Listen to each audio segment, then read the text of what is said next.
namatay o may kamag-anak na namatay. Pinupost nila yan. Kaya nga, instead of doing it, kasi inaantay ko na sila ang magsabi. Kaya sila mag-post sila tatlo. Di ba? Kasi, tapos ang ginawa ko, pinost ko una yung sa Bat 74.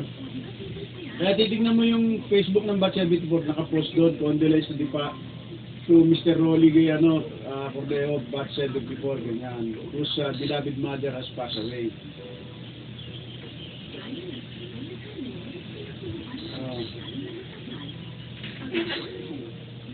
Sino? Marunong yun. Posible yun.